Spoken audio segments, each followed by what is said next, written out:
অন্নপূর্ণা ভান্ডারের under inquiry status দেখাচ্ছে। স্ট্যাটাসের পরিবর্তন কেন আসছে না? সেই আন্ডার ইনকোয়ারি যেদিন থেকে ছিল এখন পর্যন্ত নতুন স্ট্যাটাস কারো কেন পরিবর্তন হয়নি? তাহলে কি আপনাদের আবেদন এখনো যাচাই করা হয়নি, না ভেরিফিকেশন হয়নি, না এখনো আপনাদের অ্যাপ্রুভেল দেওয়া হয়নি? আপনাদের টাকা এবার ঢুকবে কবে, কি আপডেট রয়েছে, সমস্ত কিছু আমরা আজকের এই ভিডিওতে আলোচনা করব। তো অবশ্যই ভিডিওটি বেশি বেশি করে শেয়ার করে দেবেন, সকলে যাতে খবরটি জানতে পারে। আর এই ধরনের তথ্য আপডেটগুলো সবার আগে পেতে চ্যানেলটিকে সাবস্ক্রাইব করে রাখবেন। আর ফেসবুক থেকে যারা ভিডিওটি দেখছেন পেজটিকে ফলো করে রাখতে ভুলবেন না। দেখুন, যাদের যাদের আবেদন বিভিন্ন কারণের জন্য রিজেক্ট করে দেওয়া হয়েছিল, তারপর সাধারণ মানুষ অফিসে গিয়ে, পঞ্চায়েতে বা বিডিও অফিসে গিয়ে ঝামেলা সৃষ্টি করার জন্য সরকার আবারও সিদ্ধান্ত নিয়েছিল নতুন করে আবেদনগুলিকে যাদের যাদের রিজেক্ট হয়েছে তাদেরকে ভেরিফিকেশন করার জন্য। এবার ভেরিফিকেশন করার জন্য দুই ধরনের আইডি দেওয়া হয়েছিল, দুই ধরনের অফিসার তাদেরকে কাজে লাগানো হয়েছিল। এক হচ্ছে ইনকোয়ারি অফিসার, সেটা পঞ্চায়েত স্তরে বা পৌরসভা স্তরে, আর আরেকটা হচ্ছে ভেরিফাইং অফিসার। ঠিক আছে, এবার প্রথম যে কাজ, যেটা ইনকোয়ারি অফিসারের কাজ, সেটা হচ্ছে আপনাদের যে আবেদনগুলো সেগুলো খতিয়ে দেখে আপনি যোগ্য না অযোগ্য, বা কারো যদি আবেদনে কোনো ভুল থেকে থাকে, কেউ ধরুন আধার কার্ডের নাম্বার ভুল দিয়েছে, কারো নাম হয়তো ভুল এন্ট্রি করেছে, কারো জন্ম তারিখ ভুল দিয়েছে, বা যে কোনো যে ভুল তারা এন্ট্রি করেছে সেইগুলো সংশোধন করে তারপর পুনরায় সেগুলোকে সাবমিট করা। ঠিক আছে, সেটা ছিল ইনকোয়ারি অফিসারের কাজ। ইনকোয়ারি অফিসার যখন আপনার আবেদনটা ভেরিফিকেশন করে, তারা রেকমেন্ডেশন করে তারা যখন পাঠিয়ে দিল, নেক্সট স্টেপে সেটা চলে গেল ভেরিফাইং অফিসারের কাছে। ভেরিফাইং অফিসারকে রয়েছে আপনাদের বিডিও অফিসের এক বা একের অধিক স্টাফ, পার্মানেন্ট স্টাফ, সরকারি স্টাফ, তাদেরকে কিন্তু ভেরিফাইং অফিসারের দায়িত্ব দেওয়া হয়েছে। তাদেরকে নির্দিষ্ট আইডি পাসওয়ার্ড দেওয়া হয়েছে রয়েছে।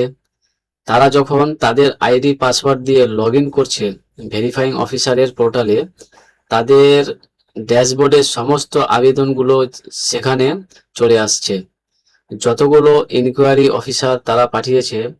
এবার ভেরিফাইং অফিসার তিনি কিন্তু আবার আবেদনগুলোকে দেখে নিচ্ছে, দেখে তিনি কিন্তু অ্যাকসেপ্ট দ্য অ্যাপ্লিকেশন করে দিচ্ছে, অর্থাৎ আপনাদের আবেদনটা অ্যাপ্রুভ করে দিচ্ছে। এরকম অধিকাংশ আবেদন ইতিমধ্যেই অ্যাপ্রুভড করে দেওয়া হয়েছে।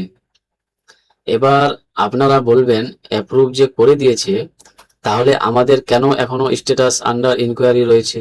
দেখুন, এটার কারণ হচ্ছে আপনাদের সিটিজেন পোর্টালে, সিটিজেন পোর্টাল মানে হচ্ছে সাধারণ পাবলিক যেই পোর্টালে সমস্ত তথ্য দেখতে পাচ্ছে, সেটা হচ্ছে সিটিজেন পোর্টাল।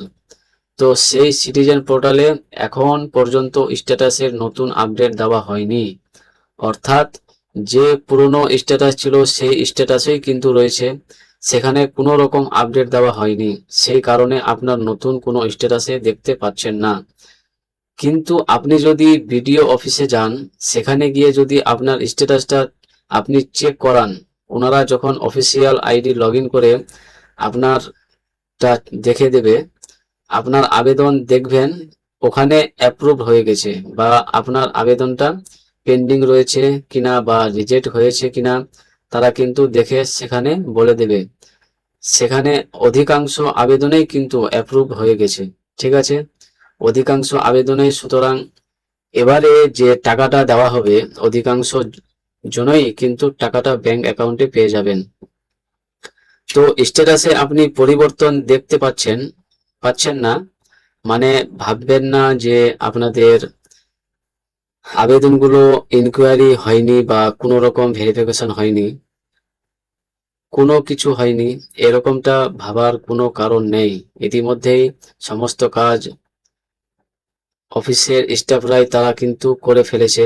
অনেক জায়গায় কথা ছিল যে বাড়িতে বাড়িতে এসে ফিল্ড ভেরিফিকেশন করার, সেই সকল কিছু হয়নি। অফিসের স্টাফরা নিজেরাই কিন্তু তাদের মতন করে ইনকোয়ারি করে আবেদনগুলো আপনার খতিয়ে দেখে তারা কিন্তু রেকমেন্ডেশন করে ইনকোয়ারি অফিসার তিনি কিন্তু পাঠিয়ে দিয়েছেন ভেরিফাইং অফিসারের কাছে, এবং ভেরিফাইং অফিসারও রীতিমতো আপনার আবেদনগুলোকে অ্যাপ্রুভ করে দিয়েছে। সুতরাং চিন্তা করার কিছু নাই। আপনার বাড়িতে যদি ভেরিফিকেশন করতে নাও আসে, কোনো সমস্যা নাই। হ্যাঁ, অফিস কিভাবে ভেরিফিকেশন করবে সেটা ওদের উপর নির্ভর করছে। আপনাকে অনেক সময় ফোন করেও ডাকতে পারে, অনেক সময় বাড়িতে আসা দিদিরা বা আইসিডিএস কর্মীরা এসেও ভেরিফিকেশন করে যেতে পারে।